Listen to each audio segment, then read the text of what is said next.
খুব বাবা খুব বাবা আচ্ছা গান গান গাইছ তো ফুর্তি করছ খুব ভালো হয়েছে খুব ভালো হয়েছে বিয়া বাড়ি যদি একটু আনন্দ না হয় তাহলে পার হয় না তাহলে এখন বিয়ার কাজ সমাধা করি হ্যাঁ যাই না আমার বুড়া মানুষ তো এখন মনে থাকে না তো আচ্ছা তবে একটু পেশাবাদ হয়েছে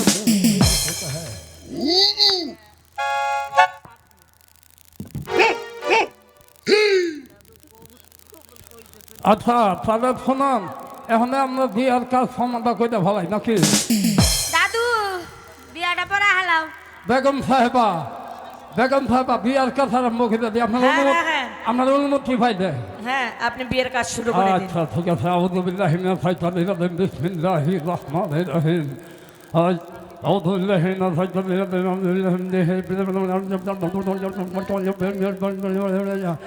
আচ্ছা 1109 টাকা 9 পয়সা দেড় মহারানা ধার্য করিয়া মোহাম্মদ উজির সাহেবের কন্যা ঘরের পাশে বেন্না উজির সাহেবের কন্যা দেড় মহারানা ধার্য করিয়া ওই সঙ্গে 71 বাদশার একমাত্র ছেলে 12 দিনের ছেলে রহিম বাদশার সঙ্গে বিবাহের প্রস্তাব নিয়ে এসেছি এবং এজিন নিতে আসিয়াছি আম পাতা লম্বা লম্বা বড়ই পাতা গোল তোমরা উপায়ে কাউ কবুল এই দাদু হ্যাঁ কি কইলা তো আমি নিজে বুঝিতে কি তুমি কইলা আরে ওখানে ভোলা মানুষের কথা তো ভোলা যাইব আমি তো আর এই দেখো না হাবিফের কথা আমি তো আর আরেকটা কইছি না হ্যাঁ কইছ কবুল কও কবুল এই দাদু বলো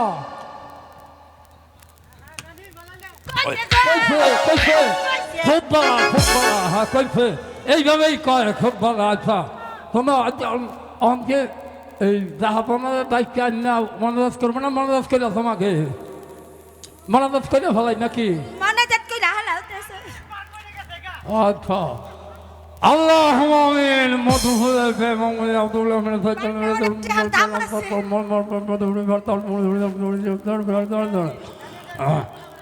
এই কথা শুনি তো ভগে বিয়া ফলাইলাম তোকে আল্লাহ আমিন আর লা ইলাহা ইল্লাল্লাহু মুহাম্মাদুর রাসূলুল্লাহ আসুন এই মেয়ে পক্ষে কইতাছি এই ছেলে যদি রাগাল বসবর্তী হইয়া এই মেয়েদের মাইয়া কুচা ফেলায় তাহলে অভিমান করিয়া রাগ করিয়া বাপের বাড়ি যাইতে পারবো না যাইতে পারবো হ্যাঁ খুব ভালো ব্রাহ্মণের বেলায় দায়িত্ব নেই বিয়ার কাজ সম্বন্ধ হয়ে গেছে বাবা শেষ ব্রাহ্মণ বিয়ার কাজ সমাধা করে হারাইছি এবার একটু আমার খাওয়া দাওয়ার ব্যবস্থা করুন একটু খাওয়া দাওয়ার ব্যবস্থা ঠিক আছে মোল্লা সাহেব তুমি চলে যাও বেতর বাড়িতে খাওয়া দাওয়া শেষ করে তারপর তুমি তোমার উপযুক্ত পুরস্কার নিয়ে বাসায় চলে যাবে ব্রাহ্মণ মানে আমার একটু বাড়ি থেকে নিতে হইব ঠিক আছে তুমি বাড়ির জন্য খাবো আমার বুড়ি উপখাম লাগবো হ্যাঁ ঠিক আছে তুমি বুড়ির জন্য কিছু নিয়ে যাবে আচ্ছা ঠিক আছে খুব ভালো আলহামদুলিল্লাহ মারুব্বান আব্বা হুজুর তুমি তোমার পিতামাতার কাছ থেকে বিদায় নিয়ে এসো ঠিক আছে আব্বা হুজুর আমরা তোমাদের জন্য বাহির অপেক্ষা করব তুমি চলে এসো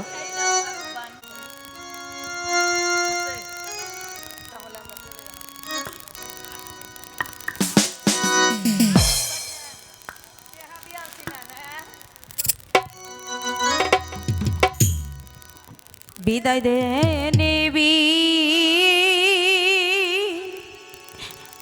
দায় দে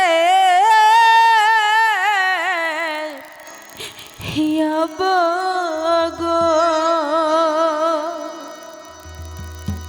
ও আম্মা বিদায় দে না মারে গো আমার আব্বা মা গো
পিতা, আমি তোমাদের মায়া ছেড়ে আমি চলে যাচ্ছি।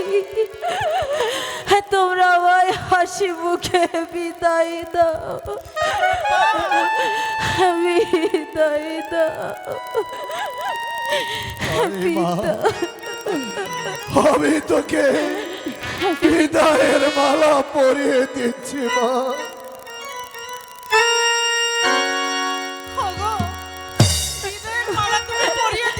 পিতা, মন থেকে যাহা পড়া আমার বেগম সন্তান সম্ভব, কিন্তু অন্তর্মহল থেকে এখনো কোনো সংবাদ আসছে না কেন? যাহা পড়া হয়তো সখীগণ এখানে সংবাদ নিয়ে আসবে জনাব। এই তো যাবে না। তাহলে বলো সখীগণ, তোমাদের বেগম আম্মার কি খবর? শুনেন শুনেন শুনেন বাদশা গো, ও বাদশা বলি যে আপনার ছেলে জন্ম হইছে আপনার ঘর। মারহাবা, মারহাবা, মারহাবা।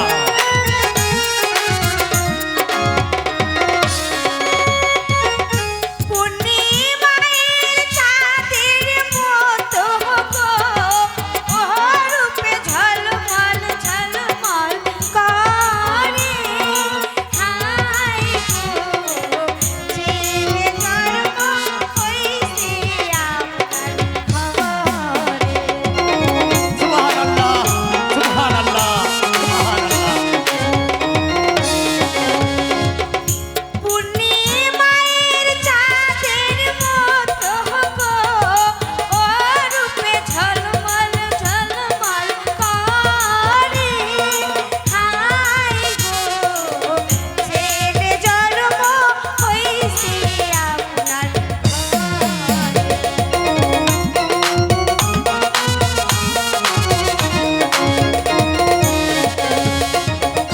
যুব সন্ততি নিয়ে এলাম গো, ও বাদশা বকশিশ দেন মোদেরি।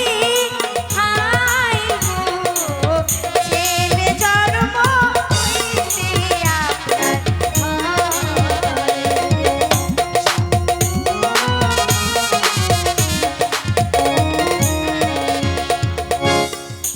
যাও সখীগণ, খাজানচি খানায় চলে যাও। খাজানচি খানা থেকে তোমরা তোমাদের উপযুক্ত পুরস্কার নিয়ে চলে যাবে তোমরা বেগম সাহেবের কাছে। জনাব, ওই মেহেরবান খোদা তাআলা আপনাকে সুন্দর একটি ফুটফুটে সন্তান দিয়েছেন। রাজ্যে সারা রাজ্যময় আনন্দে মুখরিত, কিন্তু জনাব সন্তানের তো একটি নাম রাখা প্রয়োজন জনাব। আপনি সত্যই বলেছেন উজিরে আজম, আমার একমাত্র পুত্রের কি নাম রাখা যায় আর কিভাবে নাম রাখা যায় আপনি বলুন। জনাব, আমি বলছিলাম কি জনাব, একজন রাজ জ্যোতিষীকে ডেকে তার সুন্দর একটি নাম রাখা প্রয়োজন জনাব। এই কি আছিস, রাজা জ্যোতিষীকে তার বারে পাঠিয়ে দে। চটং চটং, হরে কৃষ্ণ হরি রাম। হেলা করবেন না, হেলা করবেন না রাজ জ্যোতিষীর কথা। হেলা করছাল বানেশার মায়, তার 33টা ছাগল মইরা যায়। প্রণাম জাহাপনা। রাজ জ্যোতিষী, আমার একমাত্র পুত্র, তার কি নাম রাখা যায়? তুমি তোমার পাঁচি পান্ডা ভালো করে গণনা করে একটা নাম রাখার ব্যবস্থা করো। ঠিক আছে জাহাপনা, আপনি যা বলবেন আমি তাই করব। একটু গণনা বাসনা করে নেই। চটং চট চটং বক। জাহাপনা, আপনার পুত্র নাম আ করা রাখলে কেমন হয়? চাপ! তুমি ভালোভাবে গণনা করো, গণনা করে দেখো আমার পুত্রের ভালো একটি নাম রাখার ব্যবস্থা করো। আমি তোমাকে উপযুক্ত পুরস্কারে পুরস্কৃত করব। যথাজ্ঞা জাহাপনা। চিটাং চক পরেশং বাহ। মহারাজ জাহাপনা, বলো রাজ জ্যোতিষী। এই তো একটি সুন্দর নাম পেয়েছি। পেয়েছো রাজ জ্যোতিষী, পেয়েছো? তাহলে বলো কি নাম তুমি খুঁজে পেয়েছো? আপনার সন্তানের নাম আজ থেকে রহিম বাদশাহ। বাহ বাহ, খুব সুন্দর নাম হয়েছে। তোমার নাম শুনে আমি খুব মুগ্ধ হয়েছি। যাও রাজ জ্যোতিষী, এই মুহূর্তে তুমি চলে যাও খাজানচি খানায়। সেখান থেকে তুমি উপযুক্ত পুরস্কার নিয়ে বিশ্রাম কক্ষে চলে যাও। ঠিক আছে জাহাপনা, প্রণাম। চট চটং চট। জনাব, আমি বলছিলাম কি জনাব, শাহজাদার সুন্দর একটি নাম রেখেছেন, কিন্তু জনাব আপনার মনটা এত চিন্তিত কেন জনাব? ওজিরে আজম, আপনাকে তো সব কিছু খুলে বলা হয়নি ওজিরে আজম। পুত্রের অভাবে মনের দুঃখে আমি আমার প্রাণ বিসর্জন দিতে গিয়েছিলাম। সেখানে গিয়ে এক মণিবরের সাথে হয়েছিল আমার সাক্ষাৎ। সে দিয়েছিল আমাকে আশীর্বাদ, হবে আমাদের পুত্র সন্তান। কিন্তু জানেন ওজিরে আজম, সেই আশীর্বাদের পিছনে একটা অন্ধকারের কালো ছায়াও লুকিয়ে আছে। আমার পুত্রের বয়সে যখন 12 দিন পূর্ণ হবে, সেদিন 12 বৎসরের কন্যার সঙ্গে তাকে শাদী দিয়ে তারপর তাকে 12 বৎসরের জন্য পাঠাতে হবে ওই নির্বাসনে। জনাব, তাহলে আমাকে আদেশ করুন মহারাজ, আপনারা আমি এই মুহূর্তে রাজ্যের মহলে চলে যাই 12 বৎসরের কন্যার সন্ধানে। ঠিক আছে ওজিরে আজম, আপনি চলে যান। আমার এই নিরাশপুর রাজ্যের এক প্রান্ত থেকে অপর প্রান্ত, চিহ্ন কুটির থেকে রাজমহল পর্যন্ত খুঁজে দেখবেন আগামী শুক্রবার কার কন্যার বয়স 12 দিন পূর্ণ হবে। যার কন্যার বয়স 12 দিন পূর্ণ হবে, সেই অভিভাবক এবং কন্যাকে সসম্মানে নিয়ে আসবেন আপনি আমার রাজ দরবারে। এই যাচ্ছি জনাব, আপনার আদেশ মাথায় নিয়ে উল্কার বেগে আমি ছুটে যাব রাজ্যের প্রান্ত থেকে প্রান্ত পর্যন্ত, চিহ্ন কুটির থেকে রাজমহল পর্যন্ত রাজ্যময় ঘুরে দেখবো কার ঘরে রয়েছে 12 বৎসরের কন্যা। সেই কন্যা এবং কন্যার অভিভাবককে আমি আপনার দরবারে হাজির করবো জনাব। ওজিরে আজম চলে গেছে প্রজামহলে কন্যার সন্ধানে। আমাকে তার মহলে চুপ করে বসে থাকলে চলবে না, তাই তো আমি রাজ জ্যোতিষীকে ডেকে দেখি আর সন্ধানে আছে কিনা 12 বৎসরের কন্যা। এই কে আছে রাজা জ্যোতিষী?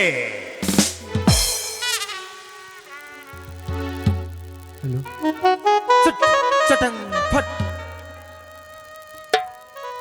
আমাকে আবার স্মরণ করেছেন জাহাপনা। রাজ জ্যোতিষী, তুমি ভালোভাবে গণনা করে দেখবে আগামী শুক্রবার কার ঘরে 12 বৎসরের কন্যা আছে, সে সন্ধান তুমি আমাকে দেবে। ঠিক আছে জাহাপনা, আমি একটু গণনা বাছনা করে নিই।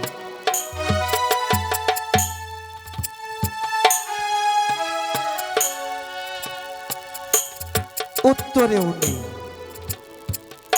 দক্ষিণেও নেই, পশ্চিমেও নেই, পেয়েছি জাহাপনা। পেয়েছ রাজ জ্যোতিষী, তাহলে আর বিলম্ব না করে শীঘ্র বলো কার ঘরে রয়েছে 12 বৎসরের কন্যা।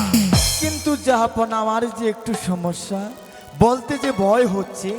আমি নিরাশপুরের বাদেশালী একাব্বর, আমি তোমাকে অভয় দান করছি, তুমি নির্ভয়ে খুলে বলো। ঠিক আছে, যেহেতু আপনি নির্ভয় দান করেছেন, আমি নির্ভয় খুলে বলছি জাহাপনা। 12 বছরের কন্যা রয়েছে আপনার রুজির সাহেবের ঘরে। উজির সাহেবের ঘরে 12 বৎসরের কন্যা রয়েছে।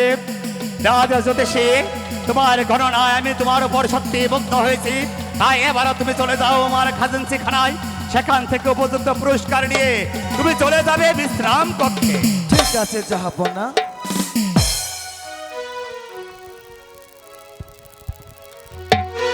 উজির সাহেবকে পাঠিয়েছি প্রজামহলে, কিন্তু সে তো এখন পর্যন্ত ফিরে আসছে না।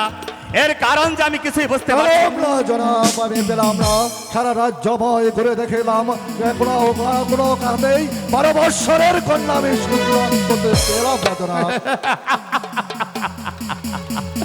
উজিরে আজম, আপনি আবার এই নিরাশপুরের এক প্রান্ত থেকে অপর প্রান্ত পর্যন্ত, জিন্ন কুটির থেকে রাজমহল পর্যন্ত খুঁজে দেখেছেন, কোথাও 12 বৎসরের কন্যার সন্ধান করতে পারেননি।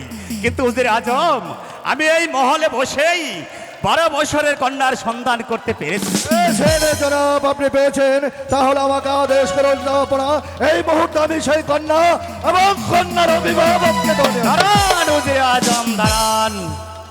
সেই কন্যা এবং কন্যার অভিভাবক যদি আপনার অতি আপনজন হয়, তখন আপনি কি করবেন? জনাব, সেই কন্যার অভিভাবক যদি আমার অতি আপন জন হয়ে থাকে, তাকে বুঝিয়ে সুঝিয়ে আমি সেই কন্যা এবং কন্যার অভিভাবককে আপনার কাছে হাজির করবো জনাব। উজিরে আজম, সেই কন্যার অভিভাবক যদি তার কন্যাকে দিতে অস্বীকার করে, তখন আপনি তাকে কি করবেন? জনাব, শাহজাদার মঙ্গলের জন্য সেই কন্যার অভিভাবককে প্রয়োজন হলেই আমি বন্দি করে হলেও সেই কন্যার অভিভাবককে আপনার কাছে হাজির করবো জনাব। ওজিরে আজম, আমি বহুদেশ অন্বেষণ করেছি, কিন্তু 12 বৎসরের কোনো কন্যার সন্ধান আমি করতে পারিনি।